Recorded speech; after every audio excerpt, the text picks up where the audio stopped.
जय हिंद दोस्तों, स्वागत है आपका चैनल पे। मैं हूं बाबा रामदास और अभी यात्रा में हूं और यात्रा के दौरान ये वीडियो बना रहा हूं। थोड़ा सा डिस्टरबेंस होगी, उसके लिए क्षमा करेंगे।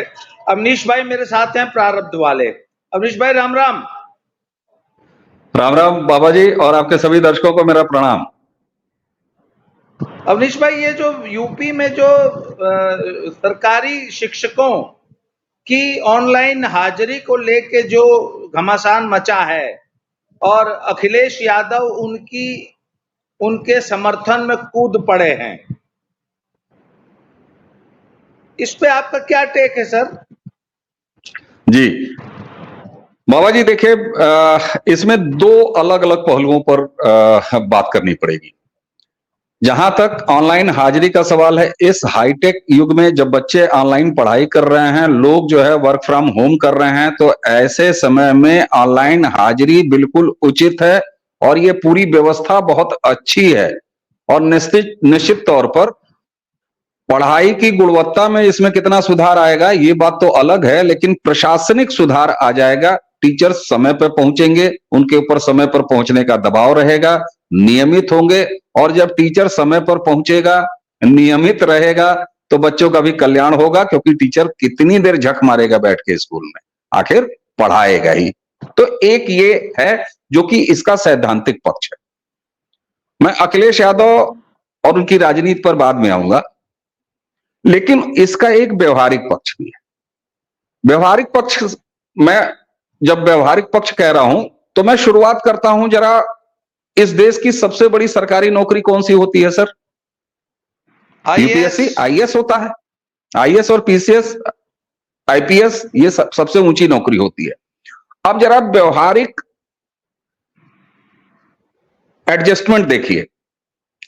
अगर पति और पत्नी दोनों आईएएस हैं और दोनों इस लायक हैं कि दोनों डीएम बने, पहले तो क्या होता है कि अगर पति पत्नी आईएएस हैं और पत्नी अगर थोड़ी सी जूनियर है, तो जिले में पति जो है वो कलेक्टर हो जाता है और वाइफ को जो है वो सीडीओ बना दिया जाता है। ये व्यवहारिक तबादला नीति है।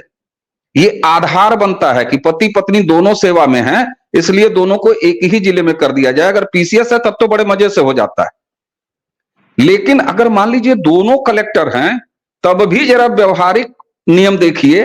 व्यवहारिक नियम यह है, जिसका कि अनुपालन किया जाता है, कि पति और पत्नी को दोनों को सटे सटे जिले का डीएम बना दो, और यह आधार होता है। इस पर मुख्यमंत्री जी फाइल में साइन करते हैं हस्तांतरण की, कि हाँ बिल्कुल सही है, यह जेन्युइन है। और मजे की बात, अगर एक उनमें से आईपीएस और आईएएस हो तो एक ही जिले में या बगल वाले जिले में तैनात कर दो। तो ये होता है सर व्यवहारिक पक्ष।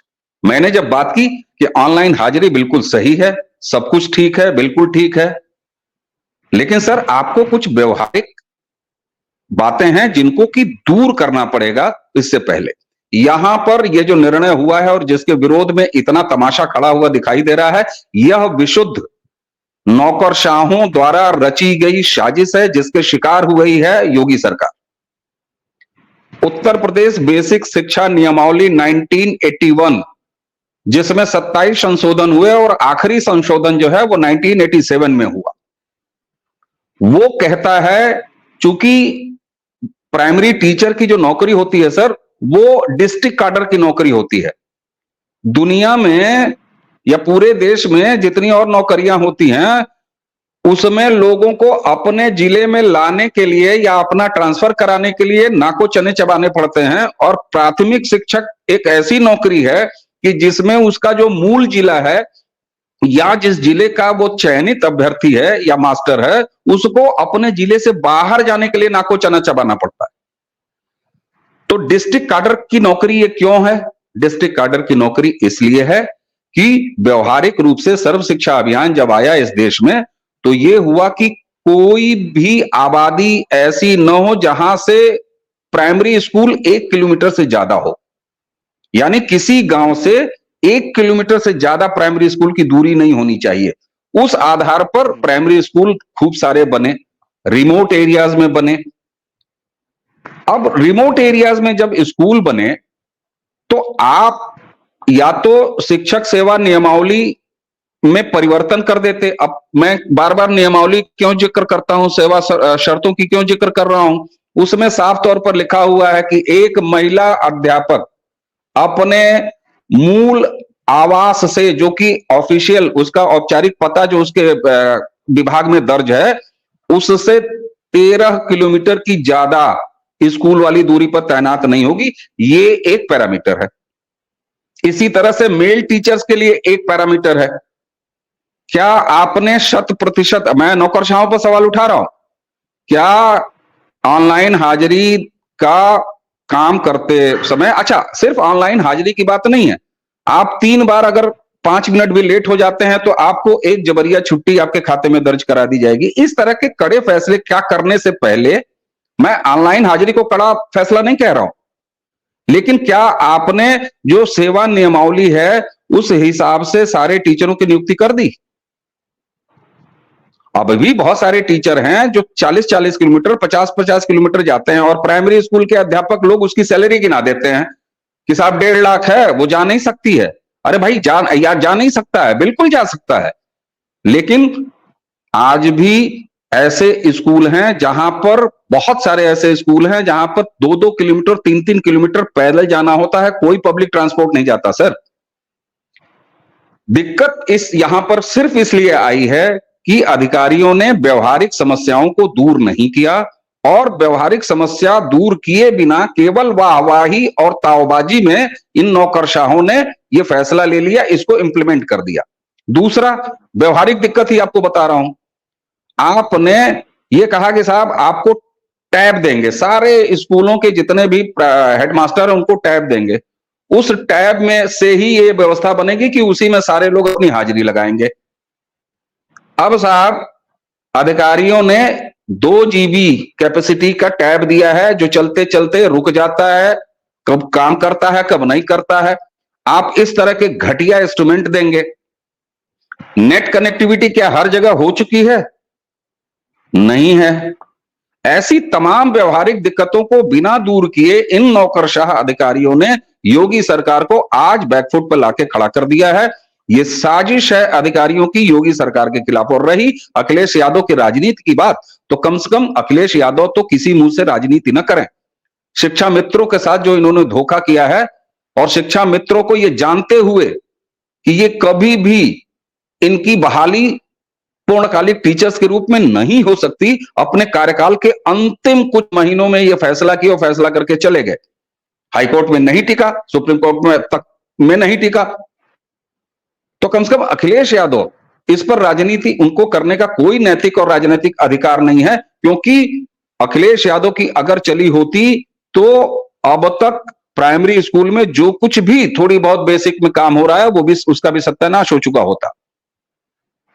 तो यहां समस्या सर, मैं अंत में इतना ही कहूंगा, राजनीतिक नेतृत्व में, यानी मुख्यमंत्री के लेवल पर, सरकार के लेवल पर यह प्रॉब्लम केवल और केवल अक्षम और एसी कमरों में बैठ के पूरे जिले को और पूरे प्रदेश को चलाने वाले ये जो वरिष्ठ नौकरशाह हैं, जो अपनी बीबी को अपने जिले में ही नियुक्त कराना चाहते हैं और उसका 100% अनुपालन करते हैं, और दूसरी तरफ बिना व्यवहारिक दिक्कतें दूर किए इस तरह का तुगलकशाही का फरमान सुना देते हैं। और यही वजह है कि इसका विरोध हो रहा है और विरोध होगा। हालांकि सरकार ने कुछ कदम उठाए हैं। एक तो ये फर्जी बात फैलाई जा रही है कि ये आदेश वापस ले लिया गया है। बिल्कुल नहीं, ये आदेश वापस नहीं लिया गया है। बेसिक शिक्षा विभाग ने कल ये क्लियर भी कर दिया। हाँ, इन्होंने थोड़ा व्यवहारिक उसका निदान किया है, और अब ये कहा कि नहीं साहब 5 मिनट वाला लेट का मामला नहीं रहेगा, आधे घंटे का होगा कि कभी बस लेट, कभी गाड़ी नहीं मिली, कभी वो हो गया, कभी हो गया, तो कोई बात नहीं साहब, आधे घंटे का लेट होगा। दूसरा, महीने में अगर 5 बार या 6 बार से ज्यादा ये चीज हुई तब जाके आपको एक एक्सप्लेनेशन देना पड़ेगा। तो ये एक व्यवहारिक कदम है, आधे घंटे है। मुझे लगता है कि अखिलेश यादव विशुद्ध गंदी राजनीति कर रहे हैं। शिक्षा मित्रों के साथ उन्होंने जो राजनीति की, मैं तो बार बार दोहराता हूं, मैंने कई बार सोशल प्लेटफॉर्म पे लिखा कि शिक्षा मित्रों की नौकरी जाने के बाद पूर्णकालिक वापस जब वो रिवर्ट हुए शिक्षा मित्रों में, तो सैकड़ों या जितने भी लोगों ने प्रताड़ना, मतलब लाखों शिक्षा मित्रों ने मानसिक प्रताड़ना झेली और कुछ ने सुसाइड किया था, ये सबको याद होगा। कायदे से अखिलेश यादव पर बीइंग ए चीफ मिनिस्टर उस समय तात्कालिक मुख्यमंत्री होने के नाते इन पर हत्या का मुकदमा चलना चाहिए। ये राजनीति करने आए हैं। समस्या यह है सर कि व्यवहारिक दिक्कतों को आप दूर नहीं करेंगे, उसके बाद कोई फैसला, अगर कोई नियम कानून अगर नहीं अप्लाई करेंगे तो ये इसी तरह के तमाशे होंगे। ये उत्तर प्रदेश की नौकरशाही का एक और नाकारापन है, जिसके शिकार राजनीतिक रूप से मुख्यमंत्री योगी आदित्यनाथ की सरकार हो रही है। मैं अब आपको इस आज के इस बातचीत में एक निजी अनुभव बताता हूं। बात यह था कि हम लोग मैं जब 9वीं या 10वीं क्लास में था तो हमारे पिताजी हमको सुबह 4 बजे उठा के टेबल पे बैठा देते थे। सुबह 4 बजे पढ़ो। अब सुबह 4 बजे हमारी नींद पूरी नहीं होती थी और वो इतने ज्यादा अव्यवहारिक, इतने इम्प्रैक्टिकल आदमी थे, उनको लगता था कि खाली 4 बजे बिस्तर से उठा के टेबल पे बैठा देने से ही पढ़ाई हो जाती है। तो मैंने उनसे आर्ग्यू करने की, डिस्कस करने की, उनसे तर्क करने की, विमर्श करने का प्रयास किया तो वो हत्थे से उखड़ जाते थे। तो हमने कहा ठीक है बेटा, आप पढ़वा लो अब हमको। हमने उस दिन कसम खा ली जिंदगी में। मैं अपने पिताजी को, अभी जब कुछ साल पहले तक मेरी उनसे बात हो रही थी कि मैं उनसे कहता था कि आपके अविवेकपूर्ण, इम्प्रैक्टिकल, तानाशाही, तकियानूसी रवैये के कारण मैं अनपढ़ रह गया। तो वो मुझसे पूछते थे क्यों, कि 4 बजे उठा के बैठा के पढ़वा लिए। आप मुझे 4 बजे जबरदस्ती खटिया से उठा सकते हैं, टेबल पे बैठा सकते हैं, पढ़वा नहीं सकते। और मैं यकीन कर रहा हूं, मैंने कसम खा ली कि मैं किताब को और सिलेबस को और पढ़ाई को हाथ नहीं लगाऊंगा। हाँ, ईश्वर की दया से गणित मेरा बड़ा फेवरेट विषय था। तो जब मेरा मन करता था तो मैं मैथ्स के सवाल लगाता था, और मैथ्स में 10वीं क्लास में मेरी इतनी भयानक कमांड हो गई थी कि मैं कहता था कि 10वीं की क्लास में ऐसा कोई सवाल नहीं बना है जिसको अजीत सिंह पहलवान चुटकियों में ऐसे यूं हल न कर दे। पर इसके अलावा आप यकीन मानिए, सोशल स्टडीज, हिस्ट्री और इंग्लिश, हिंदी का मैंने जानबूझ के, मतलब क्वेश्चन पेपर जानबूझ के हल नहीं किया।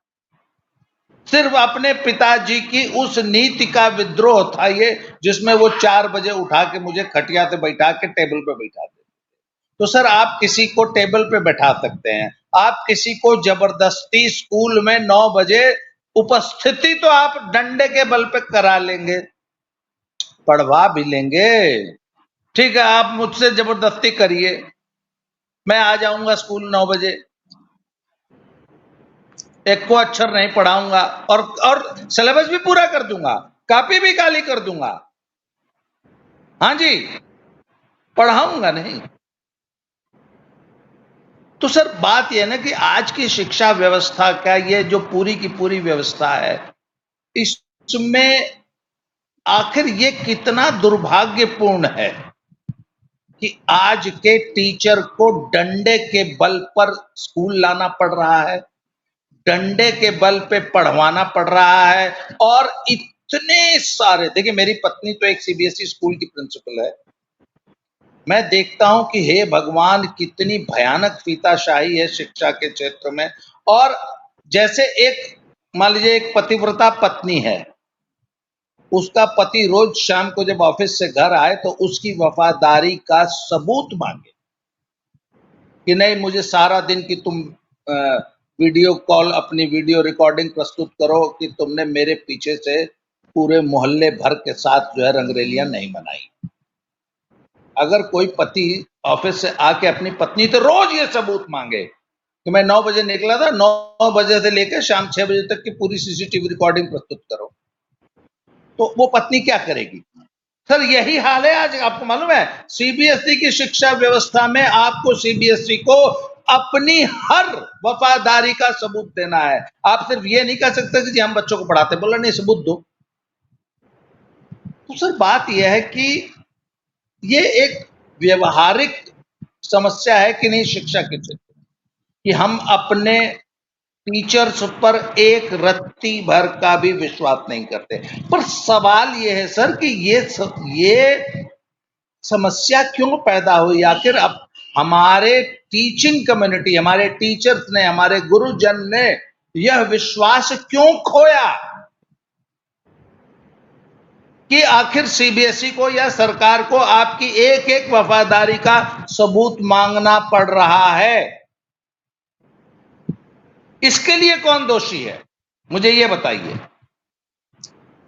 सर, सरकारें नीतियां बनाती हैं। अच्छा, वो नीतियों वाली फाइल तैयार कौन करता है? ब्यूरोक्रेसी तैयार करती है। आपने खुद अपनी इस तमाम जो उदाहरण आपने दिया उसमें आपने लाल फीताशाही बोल दी ना। लाल फीताशाही किसको कहते हैं सर? नौकरशाही को कहते हैं। मैंने व्यवहारिक और अव्यवहारिक उत्तर प्रदेश के हवाले से जो अभी ये ऑनलाइन वाला आया है, इसमें किसको दोषी ठहराया है? अधिकारियों को ठहराया है। सर, ये वही तरीका है जिसमें आप व्यवहारिक रूप से, सर ये बताइए, मोदी के आने से पहले तक अपने सर्टिफिकेट अटेस्ट कराने के लिए आपको एक गजेटेड अधिकारी के पास जाना होता था, किसी एक बच्चे को अटेस्ट कराने के लिए, याद है ना सर? ये जी। कितनी शर्मनाक बात थी कि एक अधिकारी अगर फर्जी तरीके से ही मोहर मार के लिख के दे दे कि अवनीश कुमार शर्मा की ये 10 की मार्कशीट जो है सही है, हस्ताक्षरित, तो वो सही मानी जाएगी। अब व्यवस्था क्या है सर? सेल्फ अटेस्टेड, स्व हस्ताक्षरित, स्व सत्यापन। ये होता है कि आप उस वर्ग पर भरोसा जता रहे हैं। आपको पकड़ना होगा तो आप तो पकड़ ही लेंगे भाई अपनी जांच में, अगर वो कूट रचित होगा। दूसरा, पेंशन के मामले में 2014 से पहले क्या था? हर पेंशनधारी व्यक्ति को अधिकारी के सामने जाकर इस बात का सत्यापन कराना होता था कि हां मैं जीवित हूं, मर नहीं गया हूं। अब स्वघोषणा है। यह तरीका होता है कि जब आप उस वर्ग पर विश्वास करें। आप ये क्यों मान के चलते हैं कि टीचर या कर्मचारी कामचोर ही होगा? और इसने कामचोर बना दिया सर। आपने जिद वाली बात की ना कि पिताजी ने कहा कि 4 बजे उठा के पटक देते थे, ऐसी कई चीजें होती थी सर। मेरे अभी उदाहरण है, मैं तो सर ऐसे मौकों पर ऐसे किताब खोल लेता था और उसके अंदर कॉमिक्स रख लेता था और ऐसे पढ़ता था। एक बार मेरी दादी जी हैं भोजपुरी में जाके चुगली कराई पापा से। उन्होंने कहा कि अरे ऊता लइकवा तू उठा के बैठा देला रोज पढ़े के, और अंदरवा उडार के चिरई चुरुंग के किताब पढ़ेला। उन्होंने कामिस को चिरई चुरुंग का किताब कहा और हम पकड़ा गए, लात भी खाए। पिताजी एम्बेसडर, बाटा एम्बेसडर का जूता पहनते थे, ब्राउन रंग का, उठा के मारे पड़ाक से। और पिताजी थे क्या आपको पता है? सिविल सर्वेंट थे। तो ये मानसिकता है सर, ये मानसिकता है इस लाल फीताशाही की, और इसने शर्मसार किया है इस तरह के तुगलकी फैसले पर योगी सरकार को बैकफुट में। मैं आपको बताऊं सर, उत्तर प्रदेश में गजब खेल चल रहा है अधिकारियों का। आप बिजली विभाग देख लीजिए, अधिकारी इस तरह से बिहेव कर रहे हैं जैसे समाजवादी पार्टी की सरकार। आप कोई डिपार्टमेंट उठा के देख लीजिए, आप पुलिसिंग देख लीजिए, बाकायदे आरोप लगाया है भारतीय जनता पार्टी के मंत्री ने ही, विधायकों ने आरोप लगाया है कि उस तरीके से काम कर रहे हैं जैसे विपक्ष की सरकार चल रही है। तो ये 2 तरह की चीजें हैं सर। आप अव्यवहारिक नियम बनाएंगे तो आपके राजनीतिक नेतृत्व को झुकने पड़ेगा, और आपने उनको कमजोर करने का काम किया है। इसलिए मैंने अपनी बात की शुरुआत में ही कहा, ऑनलाइन अटेंडेंस बहुत अच्छी चीज है। और एक चीज व्यवहारिक रूप से आपको बताऊं सर, आपको मुझे निजी जानकारी है, मेरी पत्नी भी सेवा में है, सरकारी सेवा में ही है सर। अब वो दिन वाकई में चले गए जब ठेके पर टीचर पढ़ाते थे, इसलिए कि अब जो बीएसए, एबीएसए, जो ब्लॉक संसाधन केंद्र हैं, ये सारी चीजें अब एक ऐसी व्यवस्था बन चुकी है सर, बहुत सारी चीजें व्हाट्सएप पे भेजी जाती हैं, ग्रुपों में भेजी जाती हैं, फोटो अपलोड होता है, ये जीपीएस मार्किंग है, जियो टैगिंग है, सब कुछ है सर। और समाज चेत गया है सर। कोई टीचर अगर 3 दिन स्कूल 2 दिन स्कूल दिखाई ना दे, गांव वाले शिकायत कर देते हैं। तो स्कूल न जाने की, स्कूलों में न पढ़ाने की, स्कूलों में जाके सोने की, स्वेटर बुनने की, स्कूलों में ठेके पर पढ़ाने की, ये सब व्यवस्थाएं अब लगभग ये हरकतें खत्म हो चुकी हैं। अब ऐसे में आपको सकारात्मक माहौल बनाना है, डंडा नहीं मारना है, और डंडा निश्चित मारिए, पहले व्यवहारिक समस्याएं दूर करिए। और मैं बताऊं आपको, अगर ये अड़े रहेंगे तो एक रिट अगर पड़ गई कोर्ट में, तो कोर्ट के आदेश से इनको ये फैसला पूरी तरीके से वापस ले लेना पड़ेगा, क्योंकि आप शिक्षक सेवा नियमावली 1981 मूल रूप से जो 87 तक 27 बार अमेंड हुई है, उसका खुला उल्लंघन कर रहे हैं। कुल मिलाके ये व्यवहारिक फैसला और व्यवहारिक निर्णय न लेने से उपजी हुई स्थिति है, जिसको जानबूझकर उपजाया गया है। इसके और तमाम तरीके हो सकते थे, जिन तरीके, और तरीका यही था सर।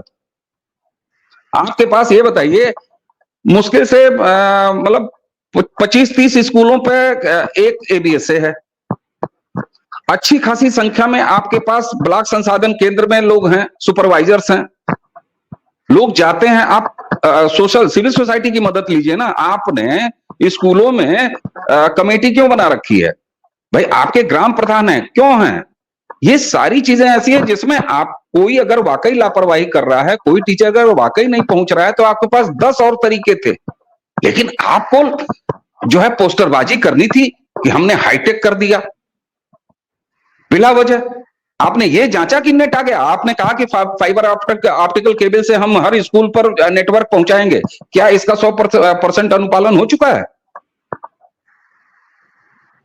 जब आप इन व्यवहारिक दिक्कतों को दूर किए बिना कोई जबरिया की चीज उठा के 4 बजे, वही 4 बजे उठा के आप टेबल पर पटक देंगे, तो करवा लो पढ़ाई। नहीं दे रहे हैं ऑनलाइन हाजिरी, करवा लो हाजिरी, बर्खास्त कर दो। और यहां पर बेहद गंभीरता और बेहद जिम्मेदारी से मैं एक बात कह रहा हूं सर, लोकसभा चुनाव 2024 में अभी उत्तर प्रदेश में जो नतीजे आए हैं, भाजपा को जो झटका लगा है, यह अभी 10 सीटों पर विधानसभा के उपचुनाव होने हैं। उपचुनाव के ठीक पहले इस तरह की साजिश, मैं कहूंगा इसको, यह अधिकारियों की साजिश है, यह नौकरशाहों की साजिश है, योगी सरकार को नेगेटिव स्थिति में लाके खड़ा करने की।